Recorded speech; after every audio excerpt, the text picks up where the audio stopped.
Welcome, everybody. We are just getting some technical issues taken care of. So if you are not one of the speakers, please mute your microphone. And we will be starting in just a couple of minutes. So thank you all for being here. But just give us 2 minutes to correct some technical issues and we will be good. So welcome, everybody. We will get started shortly.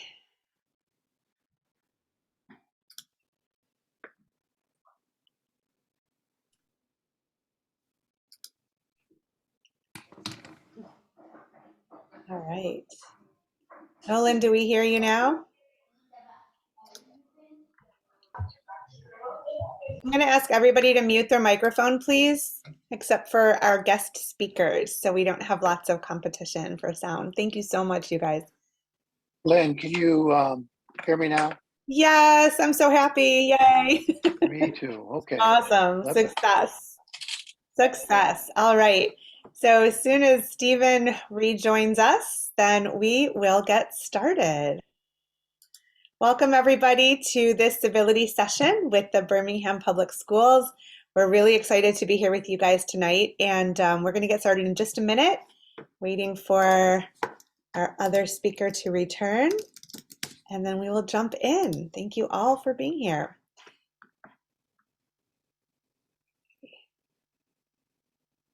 Okay, now I just lost both of them, didn't I? I can still hear you. Okay, how come we can't see you? Yeah, they're both here. They just don't have video. Well, just a minute. Okay. I don't know. I'll come back in. Okay. No idea what I just did. Well, keep your voice because we need that. So we definitely need to be able to hear you. Lori, did you have a question? Yeah, it said it was going to be recorded. Is there a way to get a link to this after? Because I may have to step out. Yes. Yep. It'll be at greatlakeCivilityProject.com. And you can also, I'll put emails in the chat as we go through, and you can always get in touch with me too. Terrific. Thank you. Yes. All right. So, Stephen, are you here? Can I see you? Yeah, I'm back. Hi. Okay. And Nolan's coming back. And so we're actually getting started. Thank you, everybody, for your patience tonight. I know it's been a little delay and everybody's time is precious, so we don't like to make you wait. Nolan, do I see you? I hope so. Can you hear me now? Yes. Excellent. Oh, well, perfect. There we go. Let's capture this moment while we have everybody. So wonderful, wonderful.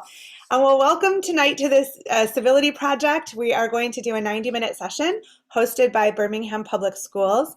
In a moment, you will hear from Superintendent Dr. Roberson, but I just want to introduce the Civility Project really quickly and thank our sponsors, Huntington Bank and Delta Dental. And this is an effort that was really born out of the friendship that grew between Detroit journalist Stephen Henderson and Nolan Finley, who were at one time both op-ed editors for different papers, Detroit News and Free Press. And everybody thought they would just spar because they had different political positions, but they ended up building a friendship. And out of that friendship, they've learned a thing or two that they're here to teach us about so that we can try to make our country a little bit more civil. And that's what tonight will be about. So we will start in a few minutes. We'll hear from Stephen and Nolan and learn a little bit about how this came to be and about their friendship. And then we're going into 2 breakout sessions where you'll be in a group of 5 or 6 people for small group discussions. And we'll come back after each one and you can share what happened in your group if you'd like to, and just sort of, chime in. But all the while during this session, please feel free to add your questions to the chat and I will add them into the conversation as we go through. So without further ado, I'm going to share the screen and just play a little sponsor video very quickly, and then we'll hear from Dr. Roberson, and then we'll get started. We are living in challenging times. Politics is polarizing. Racism is rampant. The pandemic is frightening, and families are divided. Tough times require more dialogue and more understanding. But navigating our differences constructively is hard work.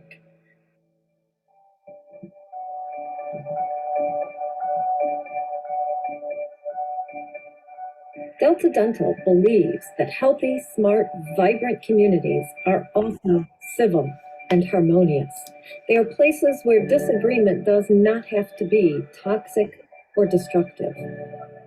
Civility starts with listening. Welcome to the Civility Project. And we are really grateful to Delta Dental and Huntington Bank for making the Civility Project free to all of you to attend and to all of our hosting organizations like Birmingham Public Schools. So now I would like to invite Dr. Embekka Roberson to say a few words about why the district chose to host this session, and then we'll get our program started. Thank you. And thank you to Lynn and to Nolan, Finley, and Stephen Henderson for presenting here tonight. We actually first heard about the Civility Project because there was a presentation done actually through BCS, and they received rave reviews. As a district, we wanted to host a Civility Project as an effort to recognize that there are many different points of view within our district, which is exactly what makes our district wonderful and great. But we wanted to also learn strategies on how do we interact respectfully with each other, even though we have different perspectives. And so this is just one a kind of education piece that we're doing for the community so that we can better listen to each other and better listen to each other's points of view. I am also excited that on Saturday during our board retreat, we will also have a session for our Board of Education. So just thank you. And without further ado, I'll turn it back over to you, Lynn. And thank you everyone for being here tonight. Thank you so much. So Nolan and Stephen, why don't we start with you guys just jumping in, introduce yourselves a little and how the Civility Project came to be. Sure. Do you want to start, Nolan, or do you want me to start? Why don't you start tonight, Steve? See, we can't even agree on that all the time. As Lynn was saying, and I thought that was a great kind of synopsis of how all this came to be, but it's true that the Civility Project is sort of an outgrowth of the relationship, the friendship that has developed between me and Nolan Finley, sort of unexpected and unlikely pairing, I guess, is probably the best way to describe it. I moved home to Detroit from Washington in 2007 to become the editorial page editor at the Detroit Free Press. Nolan was already the editorial page editor of the Detroit News. And, because those two papers sit on opposite sides of the political fence, so did we. And pretty quickly people identified that if, they've got us together on television or on the radio or on a panel, we would fight with each other and it would be entertaining. And so they would invite us to do it a lot, and we were good at it, and we're still good at it. Almost 15 years later, we still can get going really quickly when we're talking about things we don't agree about, which, by the way, is just about everything when it comes to politics and policy. We really do see the world quite differently. But pretty quickly, we also learned that we had things in common that we might not have thought of. That there were lots of ways that we could interact with each other without arguing or without fighting, and that each of us was more than just the sum of our political points of view. And so we did start to become friends, which was a surprise not only to us, but also to all the people that we knew. And both of us, I think, had experiences where people who shared our political points of view would ask us, my God, how are you friends with him? Why are you hanging out with that guy? And in fact, I think both of us sometimes still run across people who don't fight. But the thing that the thing that's kind of stuck out at that point was, I mean, this is the late 2000s. If you think about what the political landscape looked like then, I mean, there were some real divides in the country about what we should be doing and what we shouldn't be doing, and how things ought to be going. And there was not a whole lot of what we were developing. There was not a whole lot of the idea of sitting across from somebody that you disagree with and being able to disagree in a way that doesn't, you know, become hostile or violent, but also to be able to sit across from that person and talk about other things, not have the political disagreement between you define the entire relationship. Well, fast forward from then to 2016, where, an already tense set of relationships in the nation become much worse, and more people reach the point where they're not even willing to try to sit and talk to somebody they disagree with. It's almost unheard of, and so that started to make Nolan and I think more about what the virtues were of what we were doing and why it worked. Why were we able to talk to each other about these difficult subjects and not fight? And why were we able to be friends even though we had these disagreements?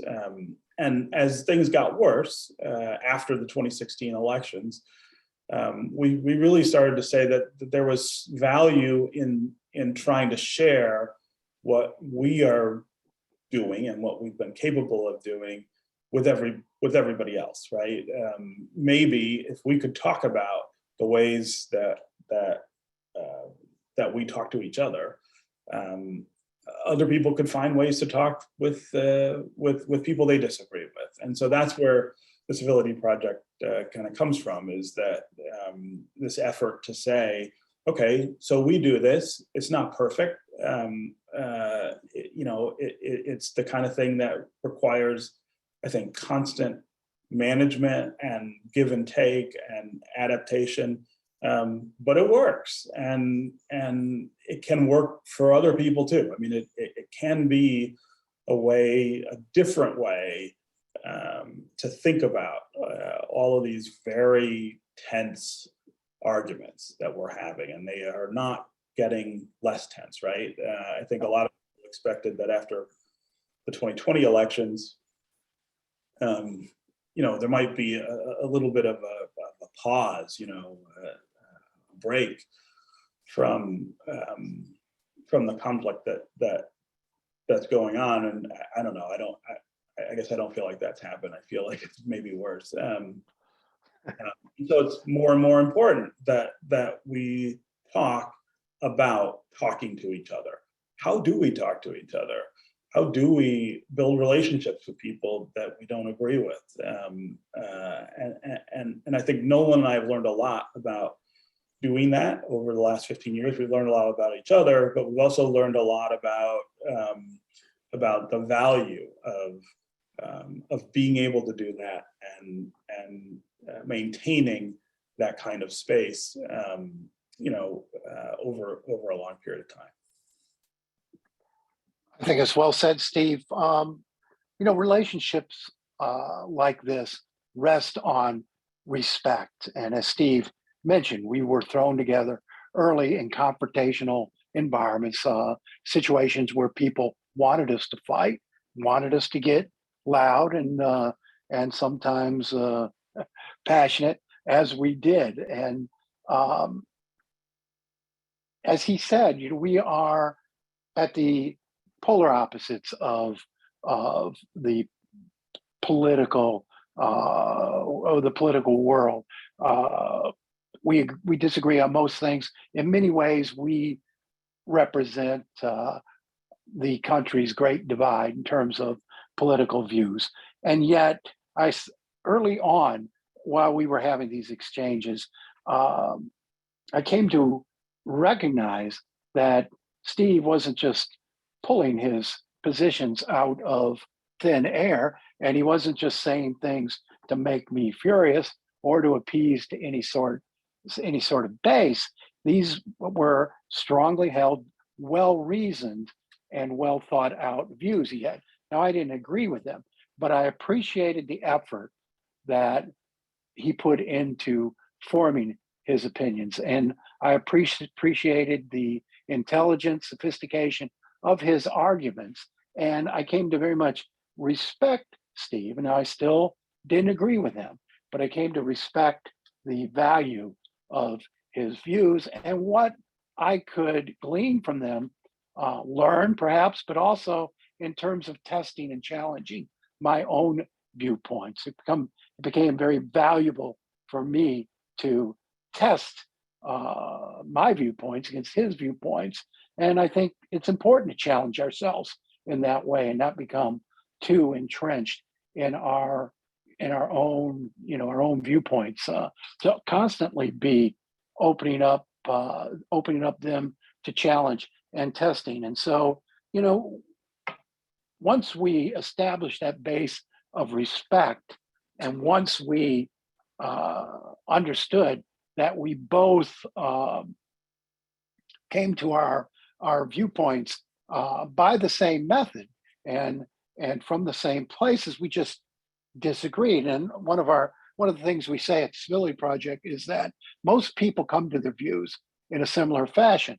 They take the facts and the data, the information available to them, and they apply their own worldview, their own experiences, their own values. And if they come up with a different opinion than you come up with, or it doesn't make them evil. It doesn't make them out to destroy the world. It doesn't mean they're sinister or stupid. It just means they've had different experiences and hold different values. And when you understand that, you can start talking to people in a more civil, less angry way. And our goal here in the Civility Project is not to bring everybody together in a common viewpoint.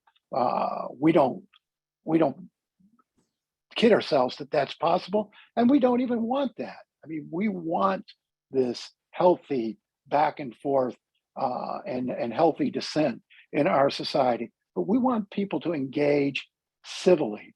And avoidance today is much easier than engagement. It's much easier to just avoid someone who holds different views from you and whom you think might offend you with their views, rather than to try to engage and understand and even find maybe a level of appreciation in the other person's opinion.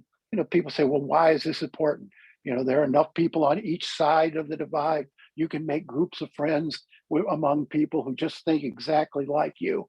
But that sort of bunkering down breeds suspicion in our society, and it breeds hatred, and hatred leads to dehumanization, and dehumanization has led to every awful thing that's ever happened in this country, when we start thinking of people as less than us because they're different in some way, including holding different political views. And so the object of this project, and we've been speaking a lot of different places, and we continue to talk with each other about it, and make sure we don't fall into that trap of assigning negative qualities to someone because they disagree with us. And the object is for us to get to a point where we can talk without hating, where we can disagree without the hatred that often comes with disagreement. So you see people now in the public square screaming at each other, calling each other horrible names. And you know that if you met that person they're talking about, and that you've talked to them on a one-on-one level, you'd probably come to think, hey, that's a pretty fine fellow there. That they don't have horns, they're not evil. And so, that's what we're all about here, is just trying to tone down the heat, if you will, and get people talking together civilly. And Steve and I don't agree on the issues, but because we respect each other, we don't agree on the solutions. But because we respect each other, because we've learned to talk with each other, we can work on a lot of things that we do agree on for the good of the community. We can come together on projects that don't fall into this political debate and do some good. And if we work together, we talk together, doesn't matter so much if we agree or not, we can do some good. And that's what we're out here. That's why we're talking to you all tonight, and we really appreciate the opportunity to do so. So thanks, you guys. That was a great intro, and I'd like to take about the next, 7 or 8 minutes to offer some practical tips, like how do we do that? So this is great, sounds wonderful. Let's do it. Let's get in. I wanted to share. I was listening to a news story today, and it was a political conversation, and there was a member from one party who used the phrase aiding and abetting to talk about the other party, and I was really taken aback because as a writer, I was like, that's like a criminal. That the language, that word choice is so accusatory, and it's happening on all sides today. And so, when there's that lack of trust, and when we're assuming evil on the other side or ill intent, I think that sets us up not to be able to civilly engage. So could you guys offer some of the great tips that you normally suggest to people Sure. so that they can put it into action in their lives? Yeah, so we want so badly to win today that we set aside all of the norms and all of the rules for civil behavior in the name of winning. And we, what Steve and I recommend as a first step toward, if you want to build a relationship or maintain a relationship across the political divide, is talk first about who you are rather than what you believe and what you want the other person to believe. We sat down in an exercise, and I'm sure Steve will talk about in a little bit, called StoryCorps, when he came to Detroit, and we talked about not politics, not about our disagreements, but we talked about who we are, how we grew up, what shaped our values as individuals, what experiences made us conservative or progressive. And we came to understand the things that shaped us, the reasons we think the way we do. And I'm not sure we fully understood that going into this, but it was a great first step. And we now recommend that as the first step in the Civility Project, that people sit across from each other and just ask questions. What is it in your background that makes you think one way or the another? So you gain that basic understanding, and you come to understand that that other person has solid, legitimate reasons, just like you do, for thinking the way they do. And when you get to the point where you can respect that, what went into their opinions, what went into forming their political stance, their ideology, if you will, it's easier then to not judge them as they speak, or to not just come up with a knee-jerk response. Well, they think that way because they're stupid. And that's where we go first thing today. And so we ask people to actually get to know each other before they start engaging, particularly on a political level, but on other issues as well. But get to know who that person you're talking to is, and why they think the way they do. What made them who they are. Yeah, so I mean that idea of getting to know people and trying to get to know them beyond their political views is something that as Nolan said, kind of came to us late in the relationship, that we knew each other for 10 years before StoryCorps, which is an NPR project to try to collect American stories, stories about American families and relationships. before they came to Detroit, and they usually they come and they stay a week or two in each city, and you can go down to where they are and sit with somebody close to you. Usually, most people take their spouses or a family member to go do that with.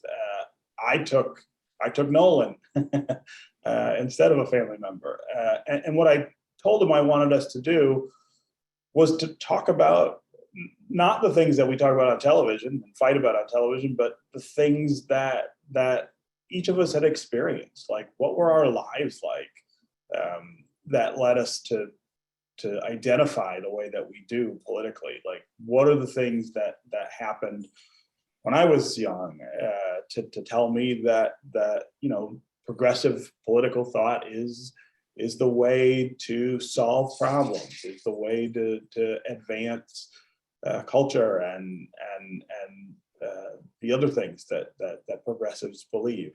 Where did I come from? Where did all of that originate?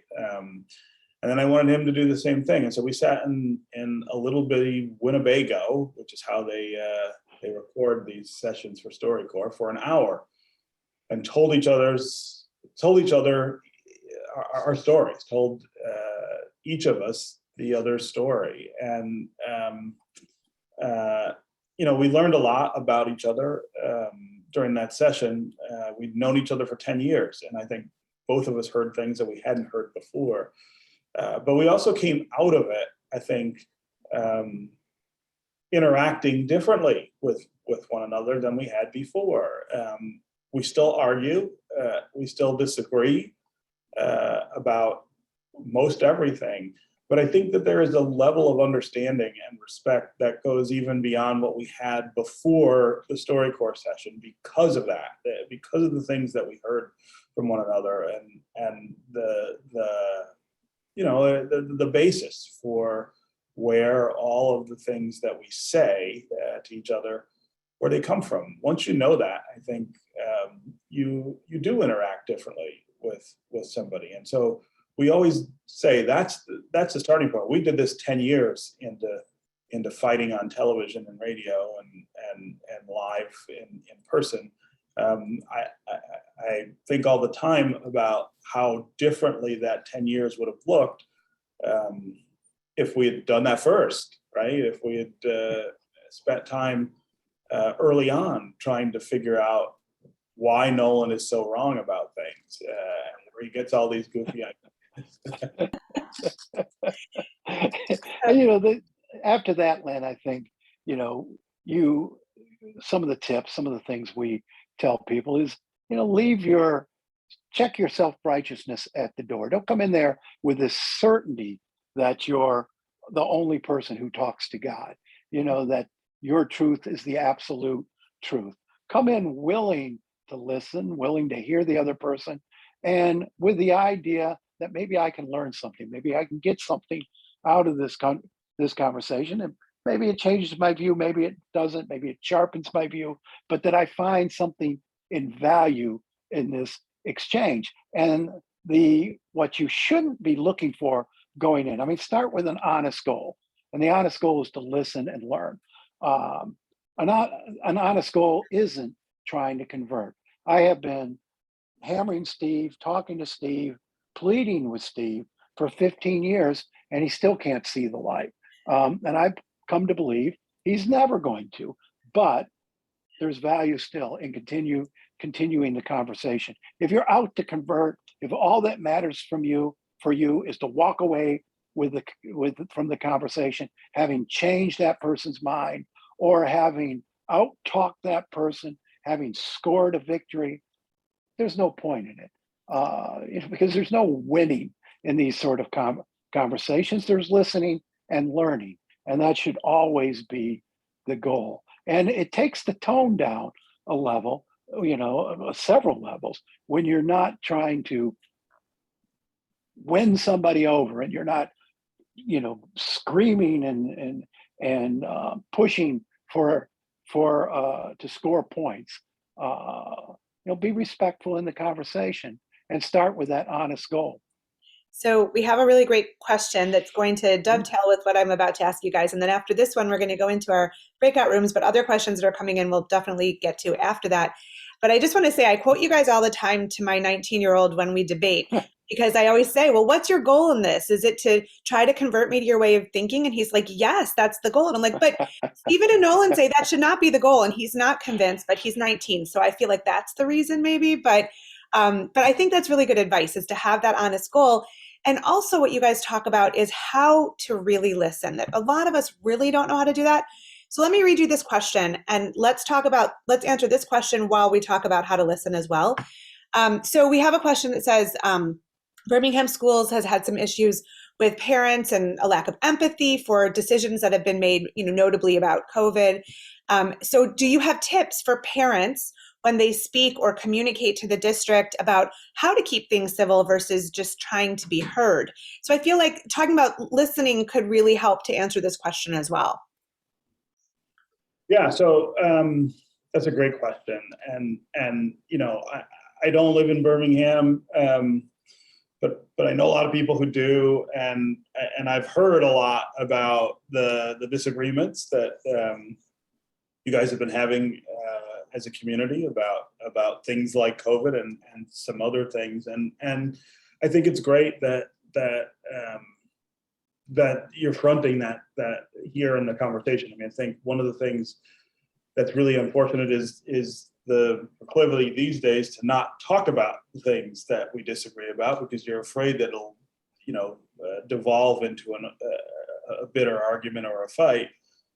So yeah, I mean, let's while we're all together, let's talk about those things. But let's do it, with some ground rules in place that I think lead to a more productive conversation. And as Lynn said, one of the things that we talk about all the time in the Civility Project, and one of our kind of key principles, is about listening. We all use that word a lot, and I think we all believe that we think we know what that word means, and we know when we are listening. But I think we're talking about something a little different from the way that we kind of popularly understand the idea of listening. So I think, and I include myself in this description, for a lot of us, listening is just not talking, right? It's allowing the other person the space to make their point.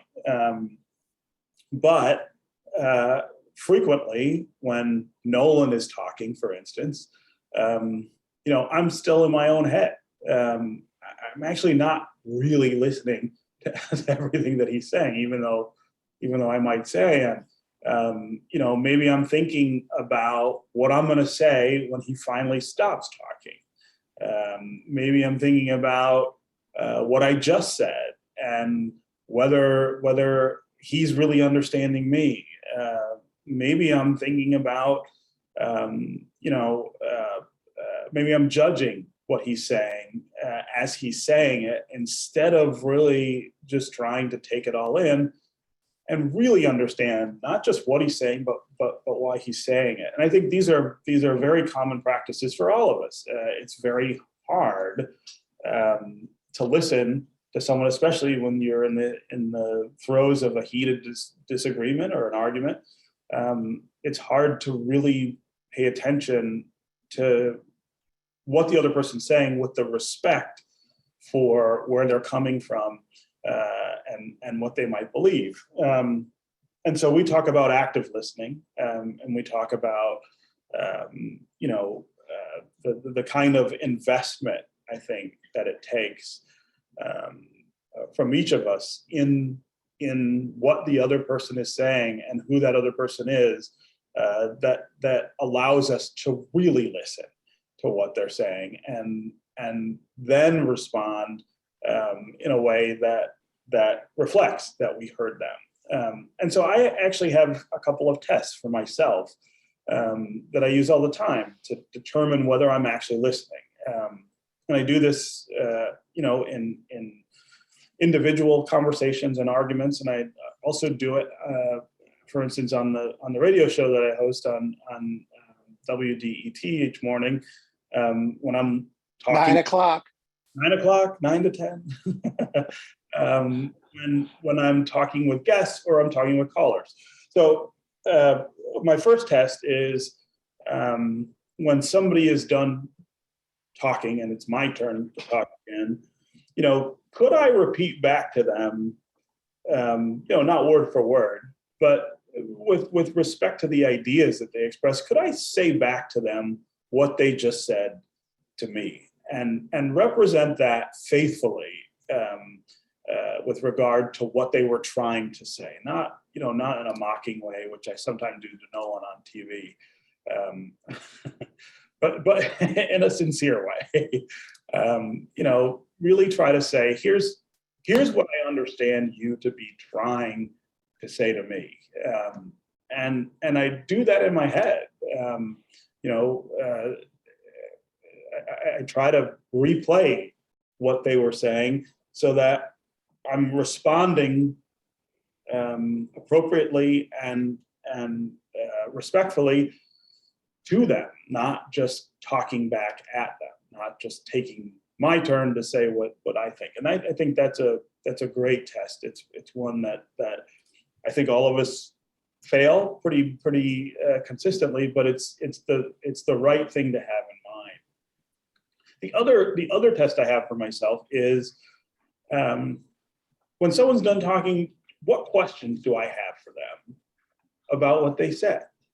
Not what do I want to say back, but what more do I want to know about what they're talking about? I mean, I think the idea of intellectual and personal curiosity with regard to the people that we're talking with, especially when we disagree, is absolutely key to the civil exchange. If I'm really interested in what you're saying, I actually know that I would have a lot of questions about it. I would want to know more. I would go back to something you said and say, hey, wait a minute, you said this. I don't understand. I don't fully understand that, or I've not heard that before.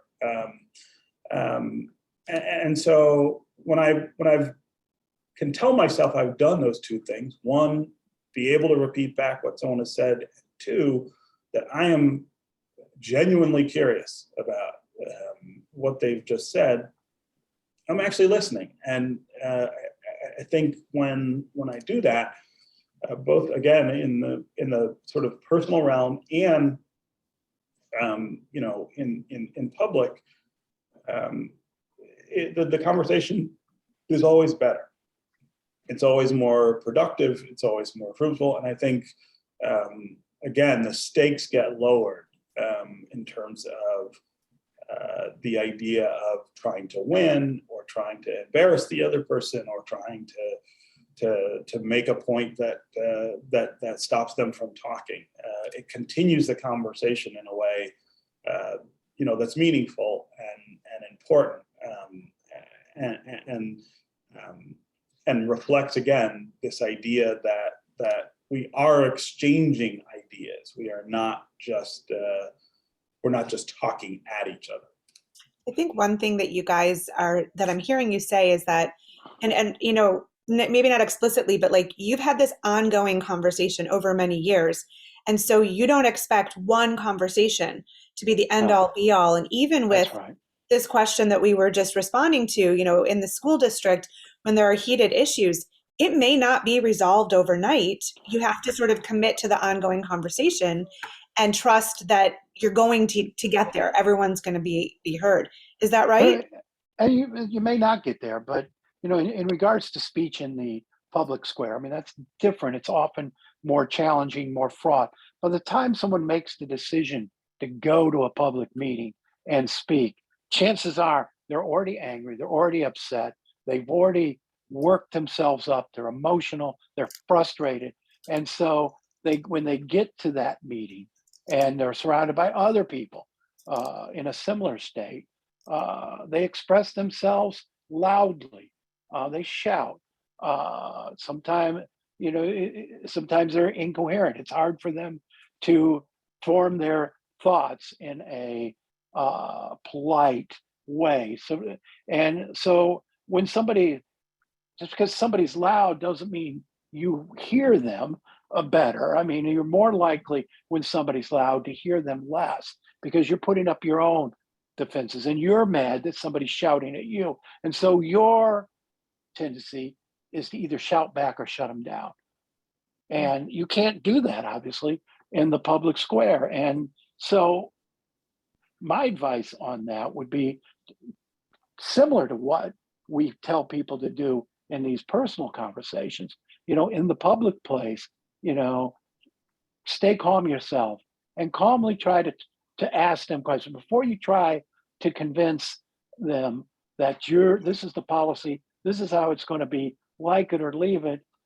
Try to figure out what it is that is making them so upset, so angry. Why do they object so much to this policy? Hear them out, let them talk.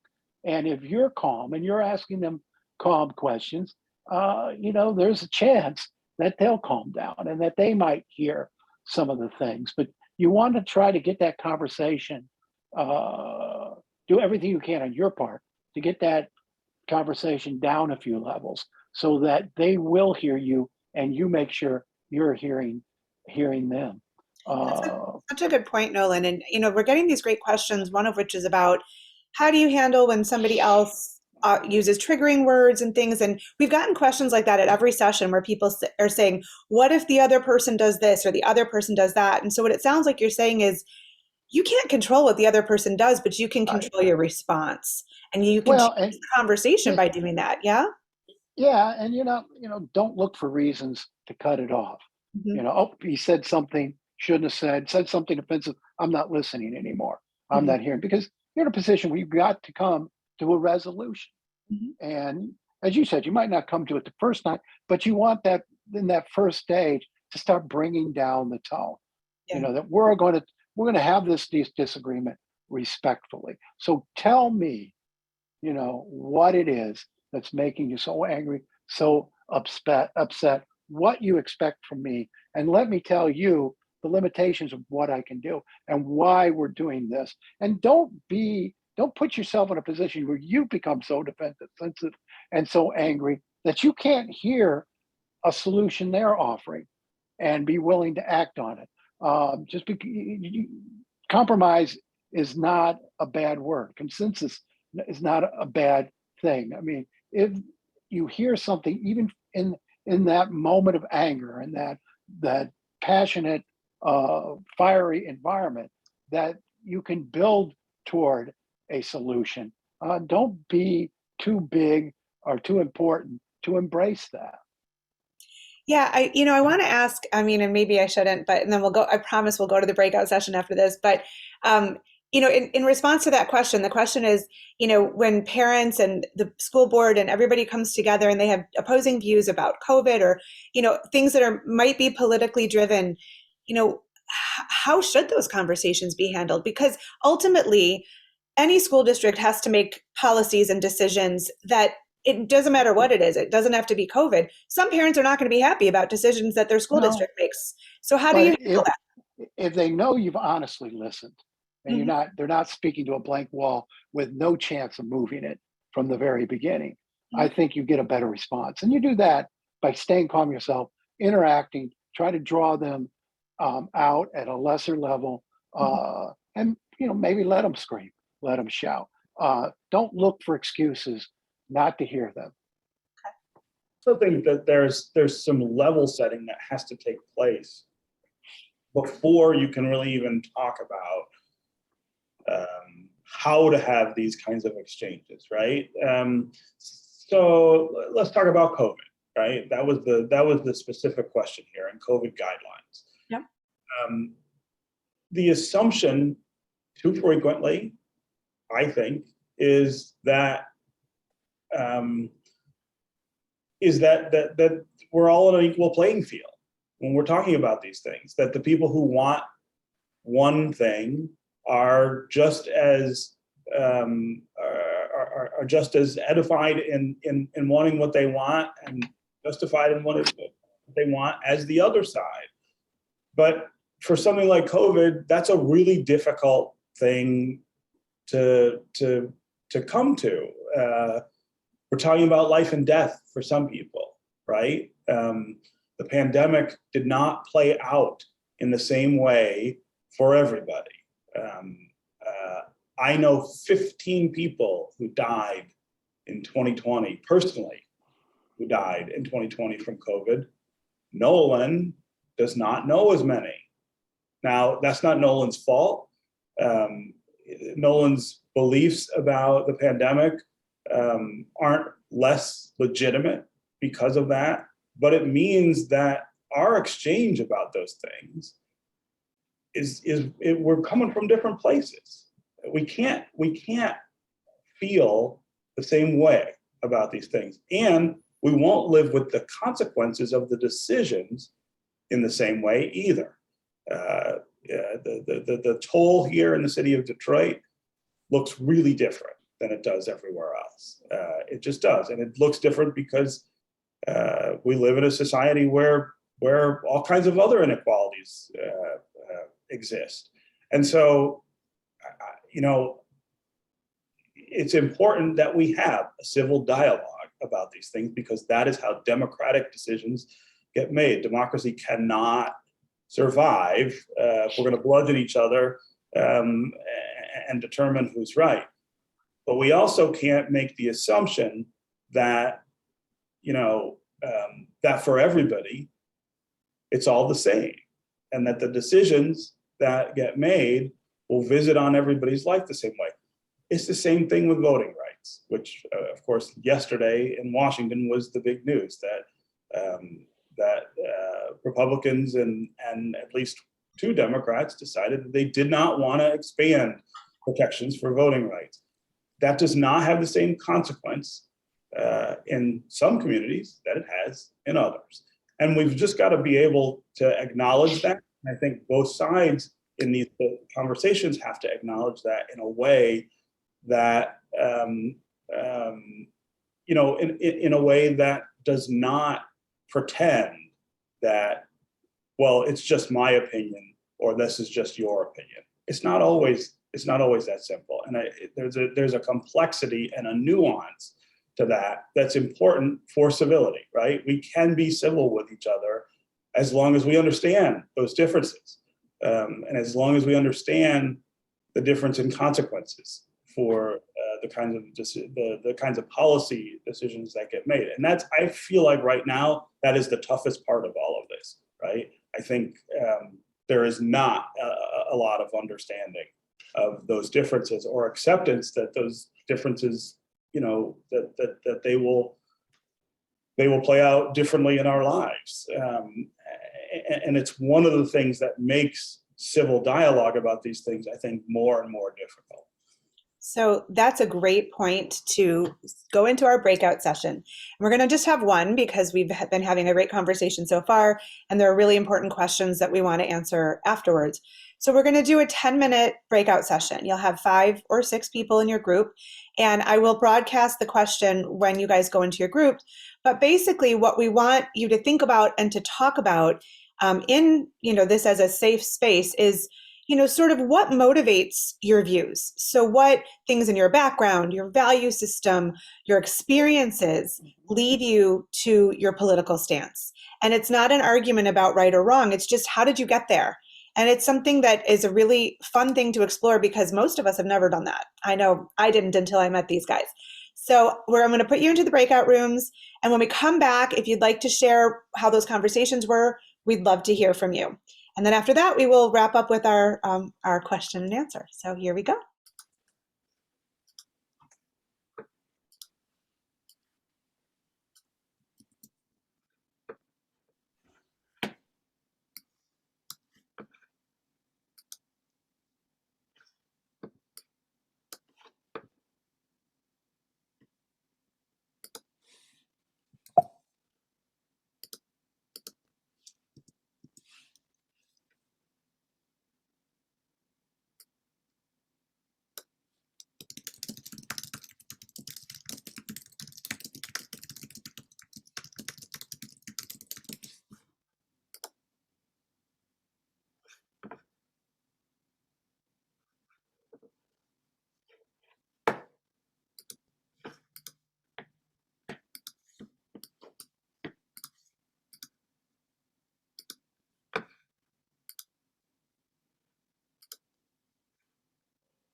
Welcome back, everybody.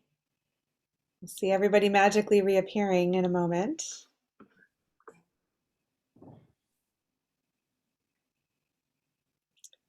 All right, here comes everyone. It's like magic. I always feel like I'm in a time travel novel when we do that, so it's very cool. Hey, Lynn, can I ask a quick question? Yes. We didn't, the time snuck up on us and we had one more introduction. And we just wanted to make sure that I think it's important that everybody had that time to speak. So can we just give a minute or two to Belinda, if Belinda's okay with that? So we can't go back into the rooms, but you guys can chat to each other in the chat, and because we only have about 20 minutes left, so we want to see how these went. It always goes faster than we think, so I apologize for that. But does anybody want to share what you found in the group, what was surprising? And let's all mute again, and just maybe raise your hand so we don't all talk at the same time and make Zoom crazy. So anybody want to share what that was like? Did you discover something? What do you think? What happened? Anybody? Is Ma'am, I'll go Brandon's, first. okay, go ahead. Oh, I'm so sorry. I didn't mean to cut you off, sir. No, no, you go. What I found was, and it went by way too fast, but we were a very diverse group from very different backgrounds. But I think, and I'm just a simple person, I think all our goals were very common, and our concerns for doing well by each other and by the people we care about. I think we can all agree on that. Approaches may be different, but if we can gather respect on why we're doing what we're doing, I think that's a good starting place. Awesome. Thank you so much, JR. That's really wonderful. Anybody else want to share what was in your group or anything you noticed? Anybody? Well, Lynn, I don't know if Brandon, who was in our group, is still on the line. Are you still there, Brandon? Yes, I'm still here. Yeah, I mean, Brandon, I thought had an interesting story because, he said he started off taking his politics from his parents.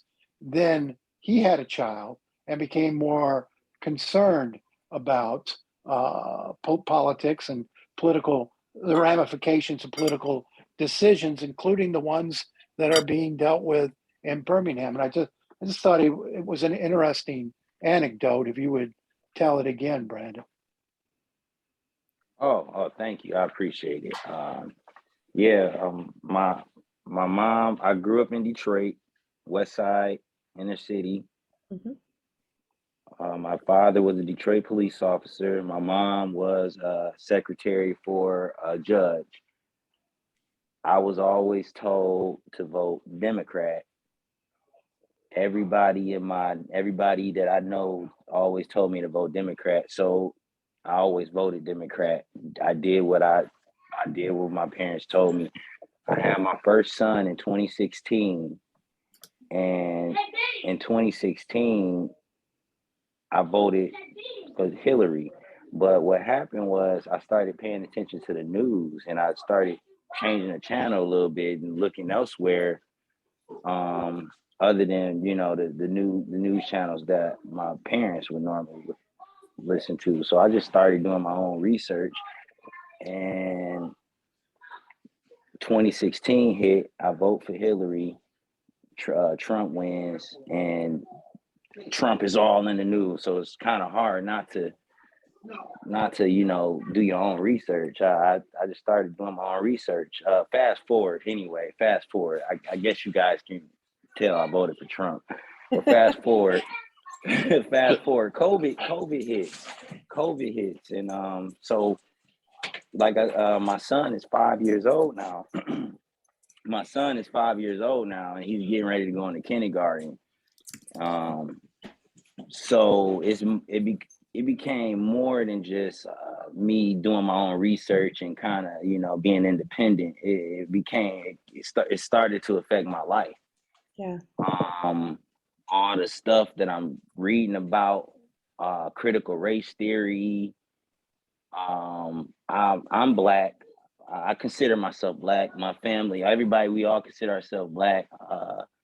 I don't agree with the critical race theory. I don't agree with teaching Black kids that white people are oppressors, and kind of think that's condescending. But the main reason why I'm on this call is because I don't understand why we are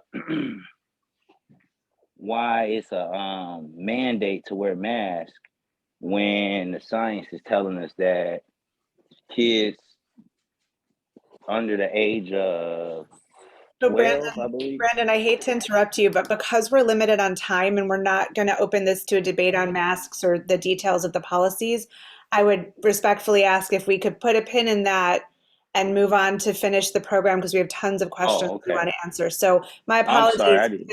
No, that's okay. It's definitely an important issue, but probably not for this call. So thank you for bravely sharing your own political journey. It's courageous to do that in a big group like this. I really appreciate that. And Lynn, yeah. the point, the reason I wanted Brandon to tell a story, and I think we heard the gist of it, is that, you might assume people don't want something like a mask mandate or something else because, they're just ill-informed or whatever. Here's a person who thought through the issue and has serious concerns. And, when he comes to a meeting or he comes to a place, I think it's important to address his concerns rather than treating him as somebody who is just knee-jerk, For sure. Yeah, that was really great. And I'm so glad that you asked Brandon to speak and that Brandon was brave enough to. I really appreciate that. And I wish we had more time to debate all those different nuances. But we're not here to debate. It's just an example that you can't make assumptions about, that somebody hasn't put their own thought into an issue, that you're the only one who put a thought into an issue, Absolutely. So we have about 15-ish minutes and we have several great questions in the chat. I'm sure there are many more that you guys want to ask. Please pop them in there. We'll try to get through as many as we can, but I want to make sure that we do hear everybody's voices. So you guys, the first question that we have here is, how do we create safe and inviting spaces for civil discourse? And so there was a concern that sometimes there are silos created and maybe some opinions or experiences aren't welcome. And so then it becomes more closed groups where everybody's sort of sharing the same ideas, but not being able to share opposing ideas. So how do we create those spaces? Well, I mean, doing some of the things that we've been talking about is the first way, right? Getting to know people beyond their political views before you start talking about politics. Active listening when we are talking about things. Staying away from some of the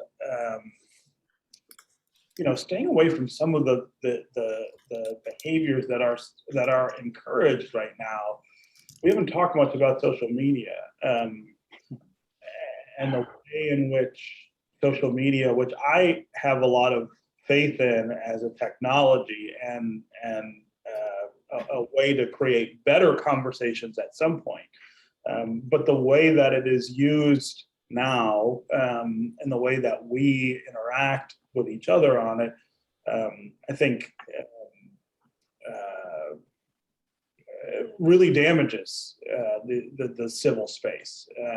The anonymity of social media, the feeling that people have that leads them to create spaces that are exclusive of people who aren't like them, right? The idea that we associate only with people that we agree with on social media, and then of course the way we interact with people that we don't. The cheering culture of social media about rudeness and blocking people out, right? It's not enough to block somebody or unfriend somebody. You got to tell everybody else that you did it, right? So that they can cheer you on. I'm not going to talk to that person either. Avoiding that and stepping away from that, and interacting with people in person, which I know is really hard right now still. We still have a lot of anxieties about that in a lot of cases, but interacting with people one-on-one, interacting with people in person, and again, applying some of these things, some of these ideas that you're not trying to win, that you're not trying to convince them, that you're not trying to destroy their sense of what they think or who they are, but that you're trying to understand where they're coming from. That creates these spaces where I think these things are possible. I also think it's about picking your place and picking the setting for these things. You know, we talk about the difference between a workplace and a school, or a workplace in your neighborhood, or a workplace in your church. Work is not always the best place to try to do these kind of things, right? Every workplace is not conducive to these kinds of discussions. But if you're in another setting with somebody, you know, that is possible. I also always say that the best way to do this is to start in the places where you have agency and where you have, you know, some measure of control because you belong, right? I think it can be very frustrating right now to watch the national dialogue. You know, if you watch cable news or stay on social media, you can feel very helpless about the things that are going on. It seems as though you have no say in the decisions that are getting made or in the arguments that are taking place. I think that was especially true for almost anyone on January 6th of last year. You saw a group of citizens attack the Capitol in Washington to stop the vote counting. And no matter which side of the political divide you're on, I think we can all agree that is a fundamental breakdown of the democratic system. And I sat thinking, well, what is it that how have we failed these people to the point where this is how they believe they need to get what they want, that this is the way that they need to express themselves. And it feels very defeating, right? I was like, I don't even know people who would do this. And yet I'm watching on television as it happens. I think thinking to yourself about staying away from that question and saying, well, where is it in my life that I can actually reach out to somebody who I don't agree with? All of us have that right in front of us. You know, in our neighborhoods, in our social circles, in our groups, in our families. How many people have relatives who bitterly disagree with them? I have an uncle and an aunt who are the most conservative people you will ever have met in your life, and they have been for as long as I can remember. I will never be able to convince them that they're wrong, but they're in my family, so I've got to deal with them. I've got to have a way to have a dialogue with them. How many of us have that challenge and have shrunk from that challenge in the last few years and said, you know what, I'm done with this. I can't do it anymore. I think leaning into that space and saying, I'm going to keep working on this because this is where I have some agency. This is where I have some control over what can happen. I think that's how we create the spaces where this can work. I can just imagine your uncle out there somewhere tonight saying, man, I can't tell him anything. I can't get through to him. His head's so hard.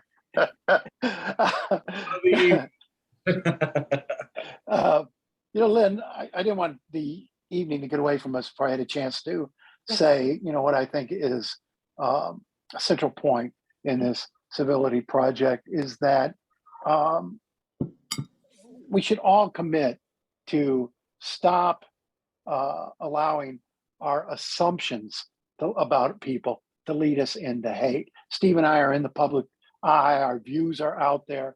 Most people know us only from those views that they hear us express. And yet they make assumptions about who we are based on that and whether or not we're worthy or not. I mean, we get so many comments, I hate you, you're a moron. Well, you know, that part might be true, but this I hate you because you think this way. And we tend to go there so rapidly today. And, you know, Steve and I, years ago, before the Civility Project was in place, we were up on Mackinac Island for the Republican State Convention and sitting at a bar together after the sessions. And I get up and walk away, run into these two very conservative ladies who I knew. And they stopped me and said, how can you talk to him? He's so awful. We hate him. And it just struck me, those words. And, we hate him, because those aren't words we should be tossing around. Those are very powerful, dangerous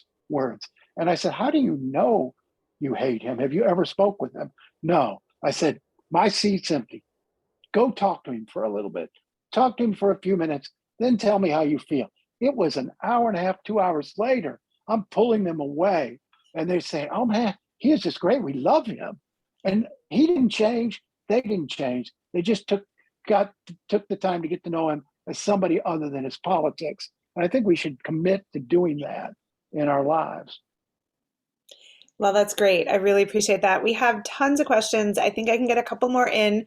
One of the questions was, which is interesting, I don't know if you guys have an answer for this, but we're wondering if we can teach civility as part of character and ethics in school. And another person said, kids don't have this problem. It's when the adults start talking that we have chaos. And I'm like, yes, I totally agree with that, of course. But what do you think? Is it something we can teach that maybe would help stem the tide at a younger age? Well, we're doing this program with Henry Ford College in a few weeks, months, couple of months, where we hope to make civility, a key piece of curriculum out there. And, we hope to have the first ever civility stamp on diplomas, first in the nation. So that's not quite the age maybe you're talking about here, but I think it's worthwhile to teach people, children, to respect people and to respect each other and to get to know each other before they start making assumptions. I think that's always valuable at any age. Thanks for bringing that up. Actually, I was going to mention that because we're in the process of building this full day program at Henry Ford College, which any of you can sign up for. It's not quite open for registration yet, but it will be on our website and in our newsletter that we send out each month. It's in May, and we're partnering with them to have a full day, which will be actually continuing education credit as well as credit for college students at Henry Ford College. But anybody from the public could enroll and participate. It's going to be pretty interactive and pretty interesting. And that's one of the beautiful things about how the Civility Project has grown is we have these sessions like we're having tonight. And this year we're working on developing a curriculum to expand it and have a part 2. So you've done this already, and that's great. We've whetted the appetite. Now let's take it deeper. So please do look out for that and stay tuned for other opportunities coming up. And while I'm at it, I'll just mention that we are booking sessions now for this year. We're actually getting pretty full, but if you have a workplace or a community or a congregation or some organization that you think would respond well to this, please let me know. I'll put my email in the chat and I can work with you to coordinate it. So any last thoughts, Stephen and Nolan, before we finish for tonight? And of course, before we finish, I'd love to invite Dr. Roberson to say a few last words too. So just putting you on notice there. Any last thoughts?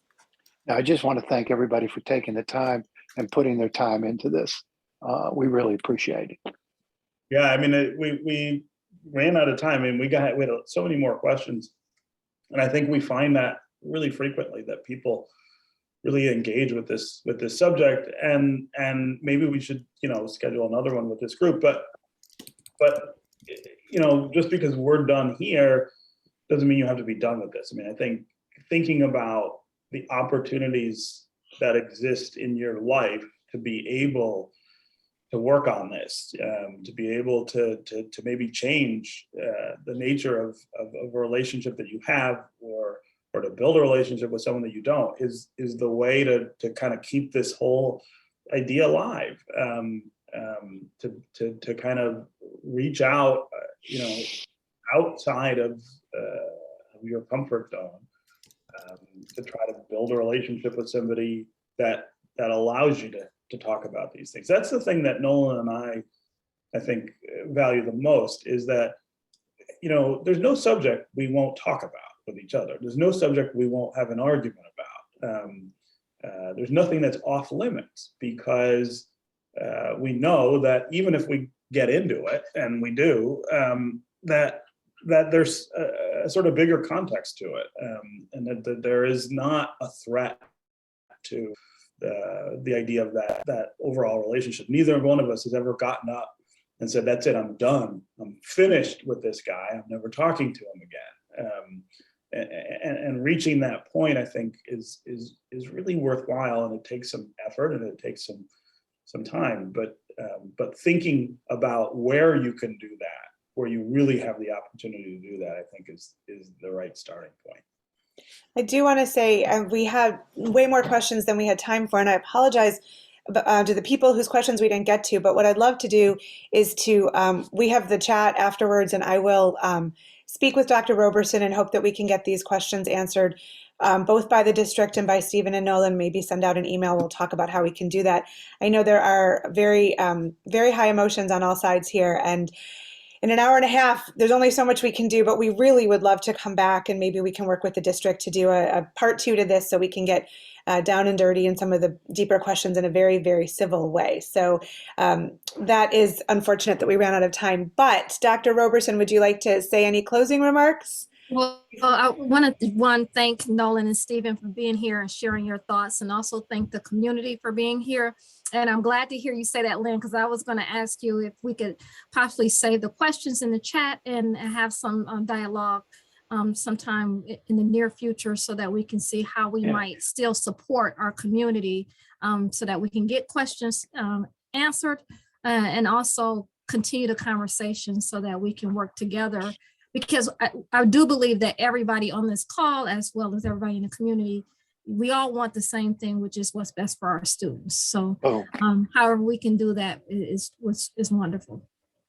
Absolutely. I'll talk with you after and convene with Stephen and Nolan, and we'll try to collectively answer so that everybody gets heard, because that's really the point of all of this, is civility starts with listening and having honest goals. And as Nolan always says, that good people have, they want the same outcomes. They want prosperity, opportunity, health, and wellness. And it's just how we get there that may be different. But when we realize that, maybe we can have more constructive civil conversations. So thank you so much to Birmingham Public Schools. We hope to continue this conversation.